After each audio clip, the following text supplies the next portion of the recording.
Abstract painting is a mystery to many people until they see and hear master painter Edward Betts. Among his many major awards, 22 in all, is the coveted National Academy Altman First Prize for Landscape.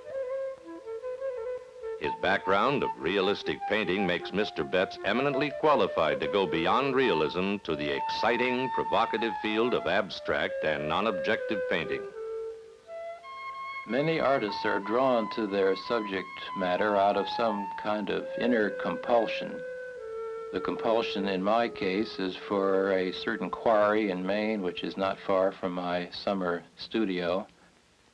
This is a quarry that I have come back to over and over again. I've seen it under different light conditions, in different weather and seasons of the year, and each year I find something new. And so I take time out to sketch it, to record it again, to remind myself of the forms, the patterns, the textures, the details in the quarry that I may be seeing perhaps for the very first time. I make a series of pencil sketches which I can refer to, that I can take back to the studio, whether I'm working in Maine or Illinois or anywhere else. A sketch to me is only a sketch. It's not a detailed document. It's a very fast, impressionistic version of the scene which I can refer to later on. During the course of the year, I assemble a series of panels which I paint at random just to get some kind of color activity started on them. So when I come back to the studio after a sketching session, look through them, find a panel which will be suitable in size and proportion to the picture that I have in mind.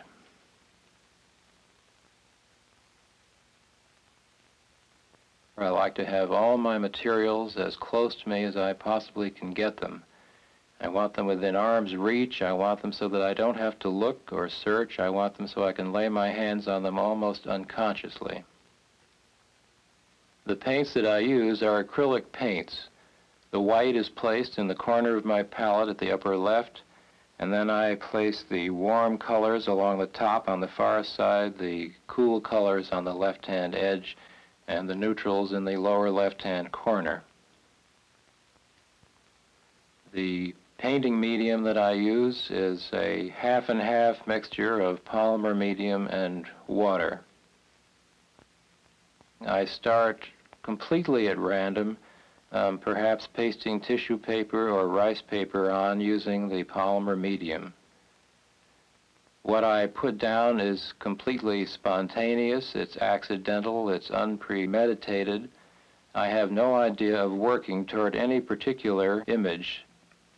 At the back of my mind, I confess, I know I will be doing a quarry painting, but that is not affecting any of the decisions or any of the activities that go on in the picture at this point. As much as possible, I like to make each picture a completely separate adventure. I try not to repeat myself. I try not to fall into habits or formulas that I may have used before. The main impulse being to create some kind of a surface out of which forms may be allowed to emerge.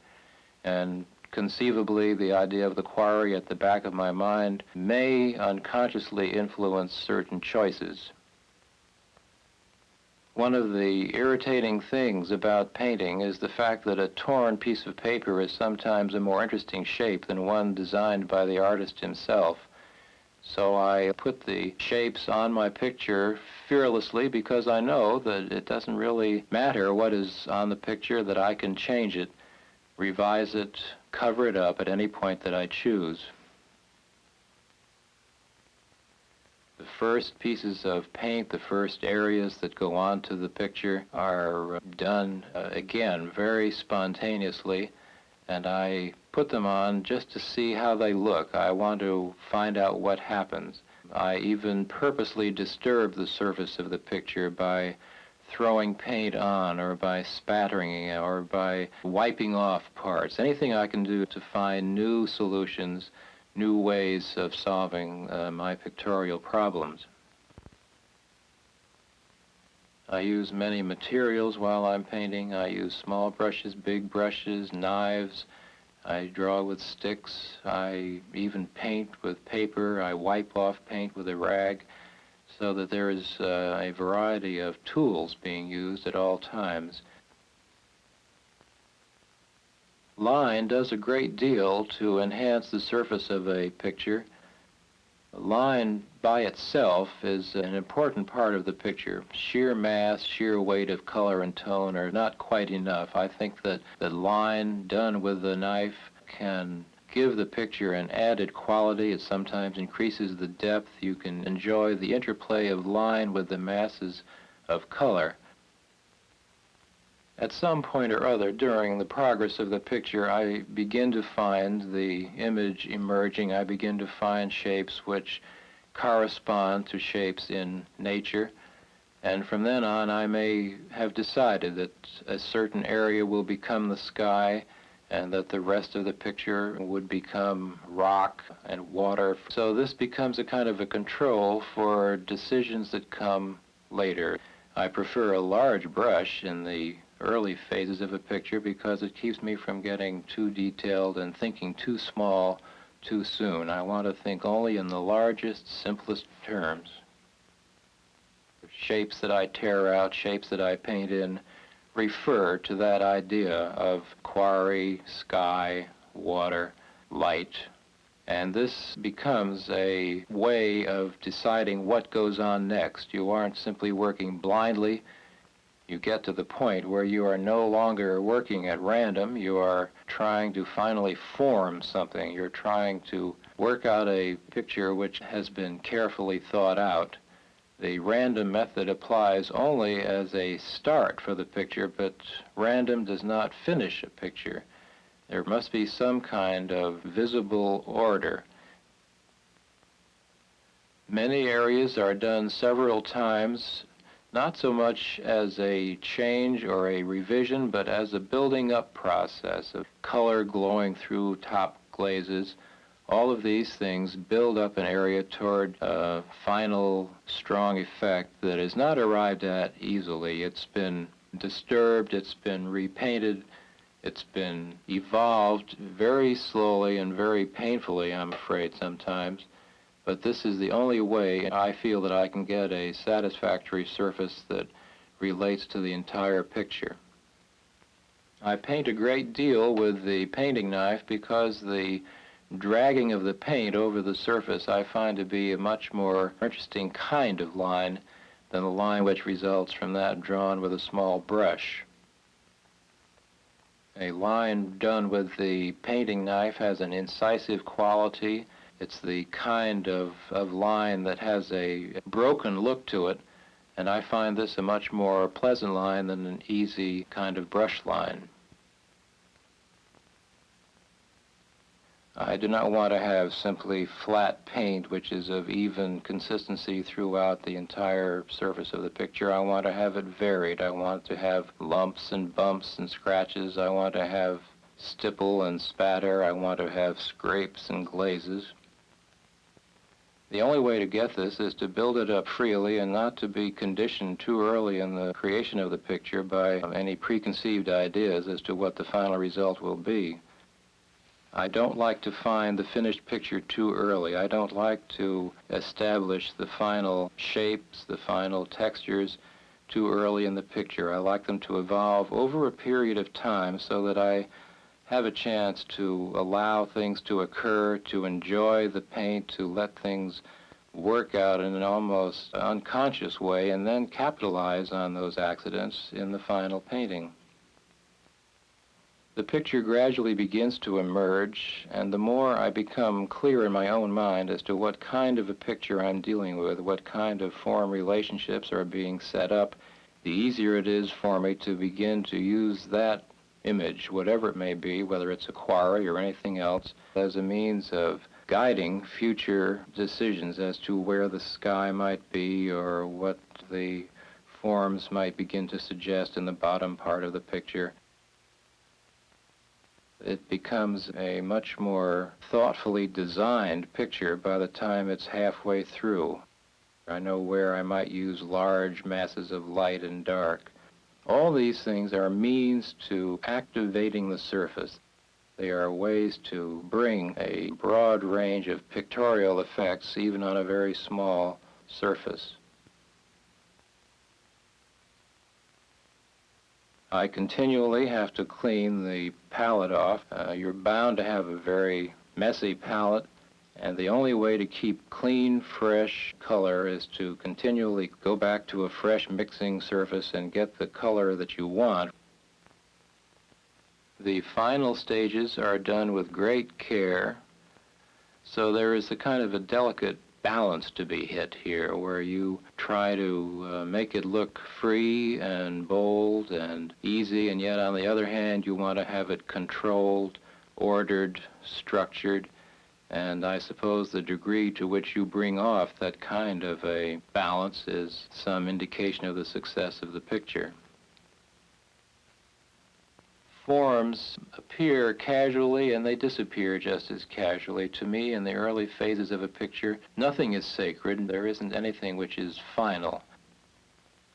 It's important to step back from my work every so often. I cannot stay with a picture too long without starting to get involved with only pieces of the picture. I must see the picture as a whole.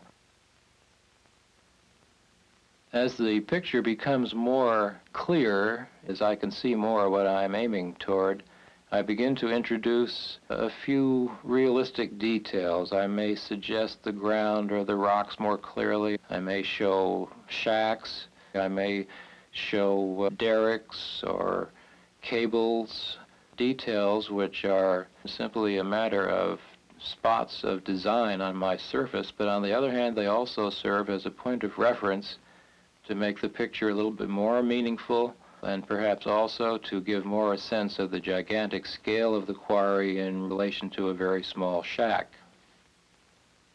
The picture is constantly being judged as to what the overall effect of it is. I'm continually trying to see how the entire surface looks. I am going back over and over again to make areas work better, to relate better.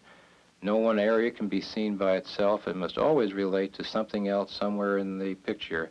So I am constantly checking it as a whole rather than getting too involved in the subtleties of any one area.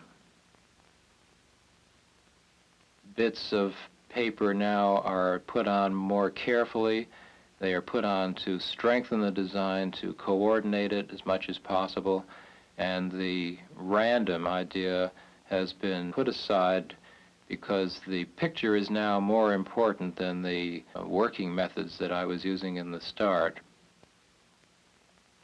Rice paper is particularly interesting to work with because it is almost transparent after it has been adhered to the surface of the picture. You can get very subtle changes of color and tone, very subtle bits of transparency, of color showing through. On the other hand, the paper must not just be left to lie there. It must not sit on top by itself. It has to be integrated with the rest of the surface by putting color over it, by glazing over it. In some way, it must be made a part of the whole rather than a separate piece.